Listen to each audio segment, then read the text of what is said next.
Bonjour à tous, bienvenue sur la chaîne Le Goût des Lames. Alors, en préambule à la grosse vidéo qui va suivre sur les lampes et les promos à l'occasion des 15 ans d'Olight, aujourd'hui je vous fais une petite revue rapide du tout nouveau couteau de chez Oknife, le Ratel.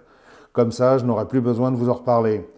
Alors, je vous préviens tout de suite, chez moi tout le monde est parti en vacances, donc je vais enfin pouvoir faire une vidéo tranquille et sérieuse.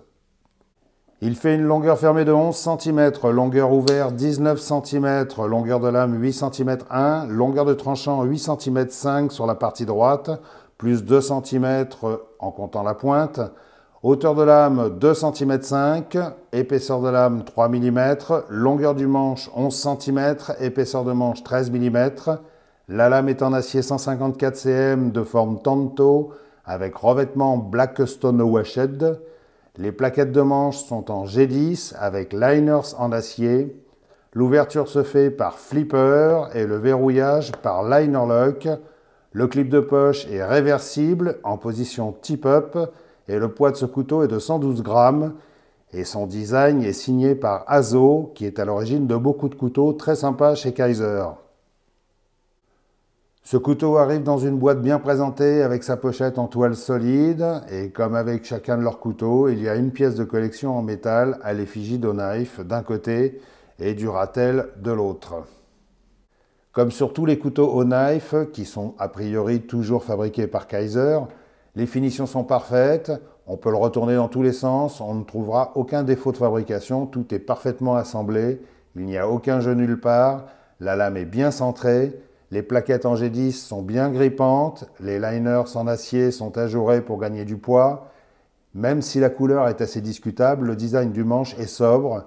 Et pour une fois, Oknife nous a épargné ses vis et ses clips en acier bleuté.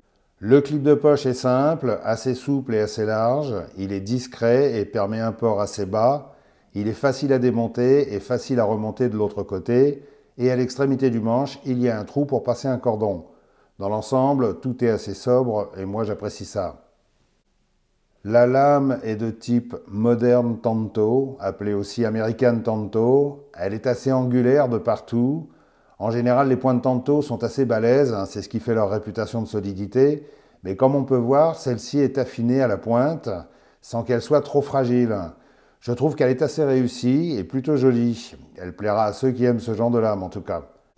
Sur le dos de lame, il y a du jimping assez long, ce qui permet de bien étaler le pouce si on a besoin de pousser sur la lame. Et enfin, on a un couteau sans finger shell, juste avec un casse-goutte. Bon, un casse-goutte que je trouve quand même toujours un petit peu trop grand. Je pense qu'il y avait moyen de le réduire un peu sans gâcher l'esthétique. Tout le système est d'une très grande fluidité, l'ouverture par flipper est super facile. La détente est parfaitement réglée. L'équilibre général et le poids de la lame font qu'une fois qu'on a donné l'impulsion, le couteau s'ouvre quasiment tout seul avec un beau claquement bien valorisant. Le liner lock est très facile à choper avec le pouce et extrêmement facile à actionner, peut-être même un petit peu trop à mon sens. C'est un couteau qui s'ouvre et se referme presque machinalement et qui va faire kiffer les claqueurs de lame compulsifs devant la télé. Et je sais qu'il y en a beaucoup. L'affûtage en sortie de boîte est irréprochable, sa lame a un tranchant assez fin, elle coupe comme un scalpel. Avec sa pointe angulaire, on pourra effectuer des découpes très précises ou du découpage comme avec un cutter. Sinon, on peut également effectuer des coupes en force, d'autant que la prise en main de son manche est assez confortable, à condition de ne pas avoir des mains trop grandes. Car évidemment, comme tous les couteaux à flipper, quand ils sont ouverts, ça oblige à reculer la main sur le manche. Et chose à souligner sur ce manche, les liners ne dépassent pas des plaquettes, c'est un bon point. De toute évidence, Oknife a tenu compte des remarques à ce sujet concernant le Beagle par exemple. Alors, concernant les choses que je n'aime pas sur ce Ratel, car bien sûr tout n'est pas rose dans le monde des couteaux, et surtout quand ils sont bleus comme celui-ci. Alors, ce bleu spécifique à Olight, c'est leur couleur fétiche apparemment, c'est la chose qui me dérange le plus sur ce couteau. Cette couleur bleue, Olight essaie de nous la coller à chaque fois, et je leur ai déjà expliqué plusieurs fois que ce bleu est très moche et que ça ne colle pas bien avec l'univers des couteaux. Et surtout avec une lame Tanto Blackstone Washed. Je trouve que le mariage est pas top, quoi. Bon, c'est mon opinion, bien sûr, ce sont mes goûts, je sais que beaucoup d'entre vous le trouveront quand même assez sympa. Personnellement, je l'aurais préféré en noir, très classique. Autre détail qui me dérange un peu, je trouve que l'encoche du liner lock est un peu trop profonde. Ce qui fait que dans certaines positions, si on a des gros doigts comme les miens, il peut arriver qu'on le sente, que ça finisse par être gênant et que parfois même on le débloque sans le vouloir. Je ne pense pas que cette encoche, c'était indispensable de la faire aussi profonde pour accéder au liner lock, d'autant plus qu'il est assez souple. Une simple découpe très légère suffisait amplement. Garder les pieds sur terre. Faire de nouvelles rencontres. Retrouver ses racines. Pour vous redonner toutes ces sensations, il n'y a que la chaîne Le Goût des Lames. La chaîne Le Goût des Lames, ce sont des vidéos 100% sans OGM, faites par un mec sympa, nourri dans les pâturages. Une chaîne respectueuse de l'environnement et qui ne se fout pas de ses abonnés. Une chaîne fraîche, légère, digeste et naturelle. Une chaîne qui se mange sans faim et qui se boit sans soif. Une chaîne qui ne donne pas de gaz. Ou presque. Le Goût des Lames, c'est frais, c'est léger et ça se digère bien. Ou presque. Alors, mes conclusions sur ce Honai Fratel, c'est de la très bonne fabrication, les finitions sont irréprochables. Honai a essayé de gommer certains défauts des précédents modèles.